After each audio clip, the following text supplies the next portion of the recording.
বুধবার 12 দফা দাবিতে সিআইটিইউর পক্ষ থেকে এক বিক্ষোভ মিছিল অনুষ্ঠিত হয়। এই বিক্ষোভ মিছিলটি সিআইটিইউর সদর দপ্তর থেকে বের হয়ে শহরের বিভিন্ন পথ পরিক্রমা করে ওরিয়েন্ট চৌমুহনীতে গিয়ে এক সভায় মিলিত হয়।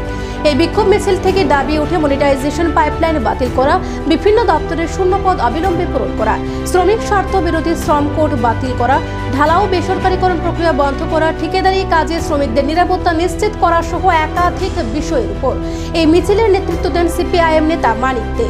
তিনি বলেন, এবারের লোকসভা নির্বাচনে বিজেপির আদর্শের বিরুদ্ধে মানুষ রায় দিয়েছে, কিন্তু সরকারে এসে সে একই কায়দায় তারা তাদের নীতিগুলি কার্যকর করতে শুরু করেছে। ঠিকা শ্রমিকের নামে মানুষের উপর অত্যাচার করছে বর্তমান সরকার। শ্রমিকের বর্তমান সময়ে 18 থেকে 19 ঘন্টা কাজ করার মজুরি দেয় 7 থেকে 8 হাজার টাকা। এতে শ্রমিকের কাছ থেকে শ্রম চুরি করছে বলে দাবি সিপিআইএম নেতার। বর্তমান সময়ে আশা কর্মী থেকে শুরু করে মিড ডে মিল কর্তৃপক্ষ কেউই সঠিক সময়ে বেতন পাচ্ছে না বলে দাবি সিপিআইএম নেতা মানিক দে।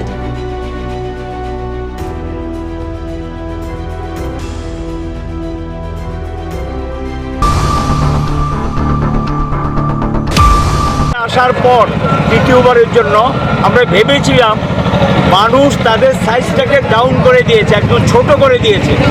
এর থেকে তারা শিক্ষা নেবে। একক নিরঙ্কুশ সংখ্যাগরিষ্ঠতা পায়নি। জনগণ বিজেপির যে নীতির বিরুদ্ধে পরিষ্কার পরিচ্ছন্ন একটা রায় দিয়েছে ভারতবাসী। কিন্তু সরকারে এসেই ওই একই কায়দায় তারা তাদের নীতিগুলি কার্যকরী করতে শুরু করেছে। প্রথম যেমন শ্রম কোডের যে রুলসটা সেটা কার্যকরী করার জন্য তারা পদক্ষেপ নেওয়ার সিদ্ধান্ত নিয়েছে। রাজ্যগুলিকে দিয়ে এটা কার্যকরী করতে শুরু করেছেন। সারা ভারতবর্ষে ঠিকা শ্রমিক একটা প্রথা শুরু হয়েছে এবং এই ঠিকা শ্রমিকের নামে মানুষের উপর অত্যাচার চলছে। 18 ঘন্টা 12 ঘন্টা কাজ করায় মজুরি দেয় 7,000, 8,000, 10,000 টাকা। এতে তাদের শ্রমটাকে চুরি করছে সরকার, রাজ্য সরকার, কেন্দ্রীয় সরকার বিভিন্ন এই সমস্ত এগুলো করছে। এই যারা আছে আউটসোর্সিংয়ের নামে, ঠিকাদারির নামে যাদেরকে এইভাবে সারাদিন কাজ করিয়ে পয়সা দেয় না, এটার বিরুদ্ধে সকল অংশের মানুষকে ঐক্যবদ্ধ করে রাস্তায় নামানোর সিদ্ধান্ত হয়েছে। যারা অঙ্গনারী ওয়ার্কার সারা দেশে সমানভাবে বেতন পায় না, নির্দিষ্ট সময় বেতন পায় না। আশা ওয়ার্কাররা নির্দিষ্ট সময় বেতন পায় না। মিড ডে মিল ওয়ার্কার নির্দিষ্ট সময় বেতন পায় না। আমাদের রাজ্যে যারা পাম্প অপারেটর তারা বেতন পায় না। এসপিও যারা কাজ করে তারা নির্দিষ্ট টাইমে বেতন পায় না। এদের বেতন বাড়াচ্ছে না, কিন্তু তাদেরকে সারাদিন কাজ করায়। এই যে সুপ্রিম কোর্টের রায় আছে সম কাজে সমমজুরি, কিন্তু দিচ্ছে না। আমরা বলেছি 26,000 টাকার নিচে কোনো মজুরি দেওয়া যাবে না। সে যেই ধরনের লোকই হোক, যেখানেই কাজ করুক, 26,000 টাকা ন্যূনতম মজুরি তাকে দিতে হবে। ইপিএফের টাকা আত্মসাৎ হচ্ছে, শ্রমিকের বেতন থেকে কেটে নিয়ে যায়, মালিকরা জমা দেয় না। তার জন্য যে জরিমানার ব্যবস্থা ছিল, এই সরকার নতুন ক্ষমতা এসে জরিমানার হারটা দিচ্ছে কমিয়ে।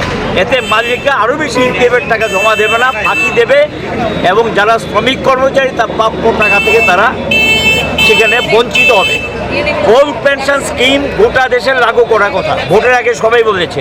আমরা চাইব 2004 সালে নিউ পেনশন স্কিমটা বাতিল করুক।